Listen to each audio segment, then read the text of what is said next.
Radio Auto, essais croisés. Et chaque dimanche, même les jours fériés, Sud Radio essaie pour vous avec Mobility TV un modèle sur le marché automobile. Aujourd'hui, on essaye la DS9 avec nos spécialistes. Mélina Priam, bonjour à vous. Bonjour. Journaliste à l'Auto-Journal, Cédric Fréhour est avec nous. Bonjour à vous. Bonjour. Chroniqueur auto au journal Les Échos. Et nous sommes avec Stanislas Laroumet. Bonjour à vous. Bonjour. Président de Ma Voiture Idéale. Tiens, c'est une voiture présidentielle, la DS en général. Est-ce que la DS9 pourrait un jour entrer à l'Élysée ? Oh bah carrément, mais DS en soi, c'est le patrimoine hexagonal élyséen. Dès qu'on pense à une voiture de président, forcément... La voiture du petit Clamart. Voilà, on a la DS9 noire dans les... garée face à l'Élysée et aux marches. La DS9, très grande berline, la plus grande berline française. La plus puissante aussi, 360 chevaux. Donc, salut les Allemands. Hybride rechargeable. Donc, super, carrément dans le 21e siècle. Ça fait 50 km d'autonomie en full électrique. Ça accélère très fort. C'est super luxueux à l'intérieur. Mais quand je dis super luxueux, on voit que tout à coup, tout le monde s'est mis... On a trouvé la voiture de luxe française. Les matériaux, c'est presque trop. C'est bizarre. Quoi, il y a des diamants, trop bien travaillé. Non mais presque. C'est un intérieur Louis XVI. Il y a des petits trucs. La marqueterie, oui. Non mais c'est très baroque. C'est un truc somptueux. On peut avoir du cuir bordeaux. Ça dégouline de partout. Ça fait très bling bling ce que vous me décrivez à première vue. Oui, mais parce que aussi cette voiture, elle est internationale et ce qu'elle souhaiterait, c'est prendre des parts de marché en Chine, où si on arrive avec, en étant un peu trop discret, personne ne va vous voir. Donc il faut en faire des kilos. Il faut en faire des caisses. Voilà. Et effectivement, on se le souhaite à tous. On espère que les Chinois soient sensibles à ce feu d'artifice du 14 juillet. Donc c'est une voiture qui est plutôt à destination de la Chine. Mélina Priam, elle est construite où d'ailleurs ? En Chine. Elle est construite en Chine. Oui, c'est vrai que le groupe Stellantis avec Citroën et avec DS croit beaucoup dans le marché chinois. Mieux valait croire au marché chinois qu'au marché russe d'ailleurs, l'actualité l'a montré. Et c'est vrai que le fait de croire encore dans la berline classique, parce que voilà, au moment, DS c'est quand même encore une jeune marque. Et au moment de faire un peu sa voiture porte-drapeau, ils ont pris le parti pris de faire une berline classique, mais qui est très réussie, qui est très confortable, qui est plaisante à conduire. Voilà, c'est quoi, c'est l'héritière de ces voitures de luxe françaises, je sais pas, la 607 par exemple, la Renault 25, la XM. Si ce n'est que là, Cédric a raison, à l'intérieur, on a vraiment une voiture de luxe. C'est-à-dire que DS s'était fixé pour objectif de vraiment devenir la marque haut de gamme, premium comme on dit, en mesure de rivaliser avec ce que font les Allemands, Mercedes, BMW, Audi, pour ne parler que du trio qu'on connaît tous. Et DS sur la qualité des matériaux à bord, sur la présentation, y est arrivé. Donc le luxe à la française est arrivé en voiture. Le luxe à la française, c'est DS. C'est vrai que c'est un petit peu bling bling, et encore que je trouve qu'ils ont, sur la DS9, ils ont énormément calmé le jeu par rapport aux toutes premières, à la DS5 qui était, il y avait des chromes de partout. Là, c'est beaucoup plus soft et c'est très agréable. Est-ce que c'est agréable, Stanislas Laroumet ? En général, quand les deux disent que c'est formidable, vous arrivez toujours en gâchant l'ambiance. Non, j'ai pas envie de gâcher la fête. Non, moi je trouve que c'est comme le disait Mélina et Cédric aussi, ils sont présents. Et ça, c'est déjà pas mal parce que d'investir le marché de la berline haut de gamme en Europe, même si on sait très bien que l'avenir commercial de cette voiture se situe plutôt en Asie, eh bien c'est quand même assez osé. Il y a un parti pris stylistique à leur extérieur ils ont fait une voiture relativement sage en dessin par rapport à la C5X qui est sa cousine en fait, un peu plus bas de gamme de chez Citroën, qui est techniquement pratiquement la même voiture avec des mécaniques un peu différentes, mais c'est le même plateforme, même boîte de vitesse, etc. Même usine puisqu'elle est fabriquée aussi en Chine. Eh bien là il y a vraiment un parti pris stylistique assez sage. C'est à l'intérieur, comme vous le disiez, qu'on remarque qu'il y a eu un effort colossal de fait, et ça se démarque vraiment des Allemands, des Anglais, des Japonais qui font du luxe. Avec comme on l'a déjà dit, mais avec des matériaux vraiment choisis. Pourtant, les matériaux sont choisis dans une Mercedes. Oui, mais ce que je veux dire, c'est que là, il y a un parti pris, une espèce d'élégance à la française. Alors, pas forcément toujours de bon goût, mais pourtant, il se passe quelque chose. L'élégance à la française, c'est censé être le bon goût. Il y a de l'originalité dans le dessin, en fait. chaque petit truc, c'est vrai. très particulier. Il y a un style inédit. Un sens du détail. Ouais, mais vraiment, vraiment. Et on sent qu'ils ont travaillé difficilement. Enfin, ils y ont mis tout leur cœur. Le moindre petit bouton, il est guilloché. Il y a des, ils sont allés se balader dans les rues de Paris, aller visiter les artisans. Ils ont pris plein de photos. Et voilà. Et ça paye ce travail. Excuse-moi de t'avoir coupé. Ça donne un intérieur Mélina Priam. plus chaleureux que les intérieurs allemands. D'accord. Une Mercedes, une Audi ou une BM, c'est luxueux, mais parfois on peut trouver ça un peu froid parce que c'est effectivement très bien réalisé avec de beaux matériaux, mais il y a pas cette petite touche un peu d'originalité, Fantaisie, enfin pas fantaisie, mais... Là on a effectivement des formes de boutons qui sont très très travaillées. Voilà, il y a un petit quelque chose en plus. Du détail. Stanislas Laroumet. Oui, alors en plus, puisqu'on parle toujours des Allemands et on compare toujours les productions c'est un françaises, complexe japonaises, tricolore, américaines ou même anglaises, qui sont plus vraiment anglaises, aux voitures allemandes, eh bien la DS9, elle a l'avantage de ne pas être trop chère, puisque je suis le seul à parler d'argent ici, mais bon, ça commence à 49 700 €. Et déjà, alors sur ils sa ont gamme. Bien équipé. Et très bien équipé. Très bien équipé. Et puis alors aussi, ils ont fait un effort chez DS, et là je les applaudis, c'est que, j'en avais déjà parlé ici, il y avait c'est les génies du marketing ça, un nombre de finitions et de sous-finitions, d'ambiance, etc.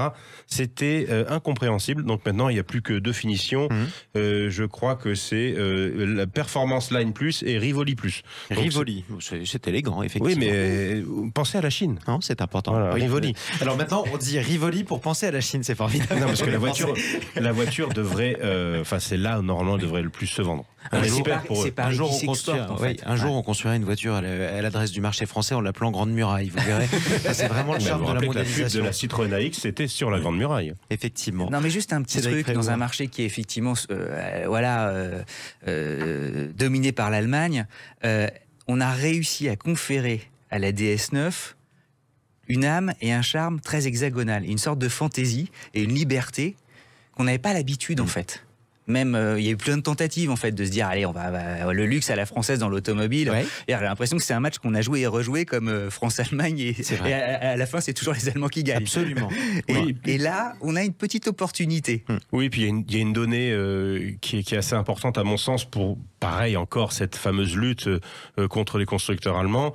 C'est qu'à l'époque, dans les années 80-90, les constructeurs français n'avaient aucune mécanique noble à mettre en face. Il y avait un 6 cylindres, bon, à la rigueur. Eux avaient des V8, des V12. Mais maintenant, comme la norme, c'est de rouler à l'hybride rechargeable, que ce soit une technologie BMW, Mercedes ou Audi, ou DS, Stellantis ou Renault, bon... c'est le moment de se démarquer sur le style, du coup. Exactement. Et le c'est prix. ce qui a fonctionné. Et le prix, raison pour laquelle vous l'adoptez, Mélina Priam, vous-même. Oui, c'est vrai qu'elle est très très bien positionnée en prix équipement, parce qu'en fait l'idée de DS, pour simplifier les choses, c'est d'avoir une voiture du gabarit et les prestations globales, par exemple, d'une série 5 ou d'une classe E, mais au prix d'une série 3 bien équipée. Donc ça, c'est en plus c'est plutôt bien visé. très intelligent. Ce qui est dommage pour cette auto, c'est que DS l'a lancée au mauvais moment. Ouais. Il y a un peu plus d'1 an, au moment du confinement, et voilà, elle est passée inaperçue. Là, ils tentent de la relancer avec une nouvelle motorisation intermédiaire e-Tense 250. Voilà, espérons que ça fonctionne. Comme quoi même évidemment les constructeurs automobiles ont été frappés de plein fouet eux-mêmes par la pandémie. Merci à tous les trois pour cet essai. Mélina Priam, on peut vous lire dans l'Autojournal, Cédric Fréhour dans Les Échos et Stanislas Laroumet qu'on peut retrouver avec Ma voiture idéale. À dimanche prochain. Merci. Merci.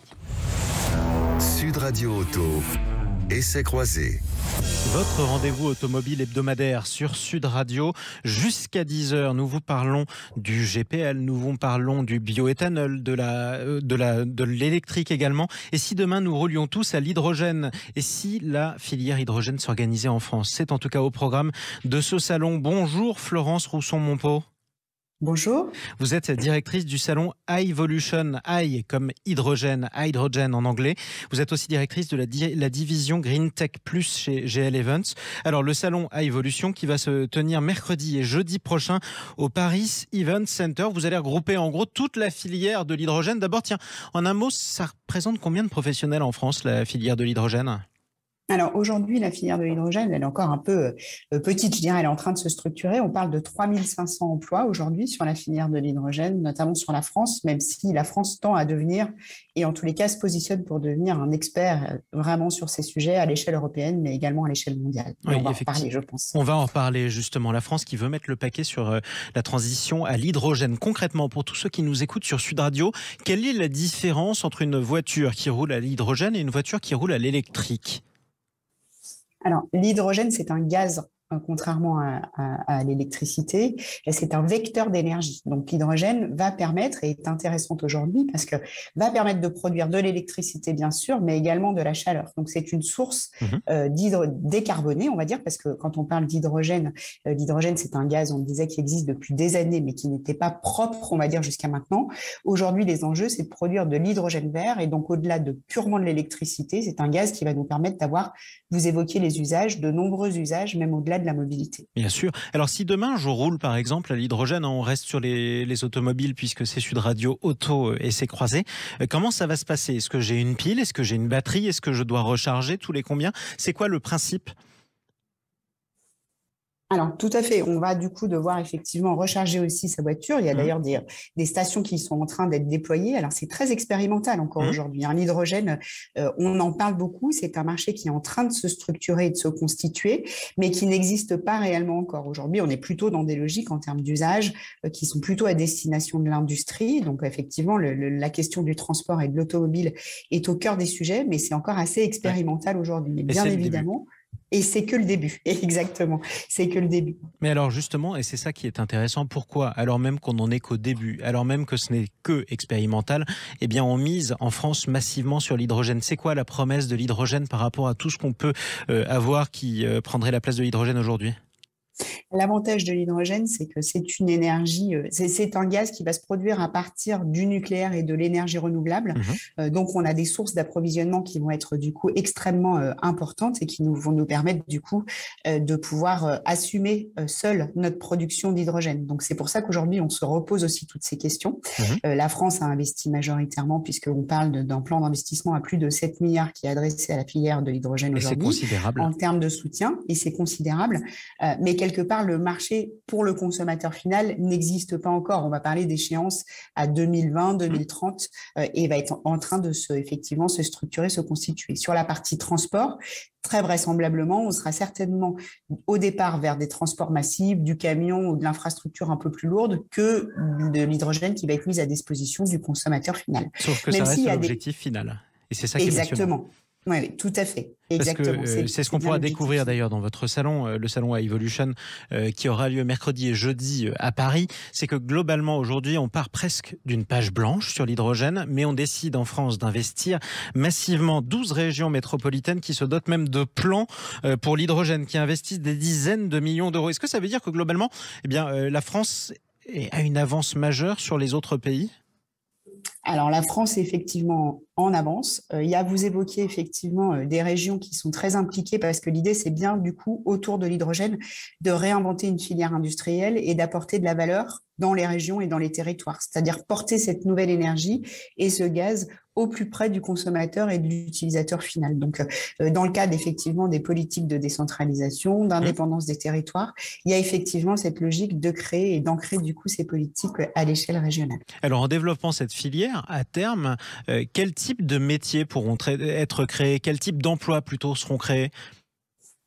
Alors, c'est très très large parce que dans les plans qui sont portés par France Hydrogène aujourd'hui, qui est la filière qui fédère ces acteurs, on parle de 84 métiers différents qui sont aujourd'hui recensés. Donc, c'est très important. C'est une filière, avant de rentrer plus spécifiquement dans les métiers, qui va être très porteuse en termes de création d'emplois, puisque je vous l'évoquiez tout à l'heure, on parle de 3500 emplois aujourd'hui, mais on parle à 2030 de 100 000 emplois qui pourraient être créés autour de la filière de l'hydrogène, qui vont aller, je dirais, se positionner sur toute la chaîne de valeur. C'est-à-dire qu'on va parler d'ingénieurs pour la recherche et le développement, mais on va aussi parler par la phase de production, par la phase de distribution, et puis l'approche du consommateur final. Donc, ça va être assez large, effectivement, en termes de fourchette et très créateur de valeur et notamment d'emplois. Et puis, en plus, surtout, ce qui est très important, c'est que ça permet de créer des emplois dans un domaine où la France en a beaucoup perdu ces dernières années, puisque ça participe à la réindustrialisation du pays.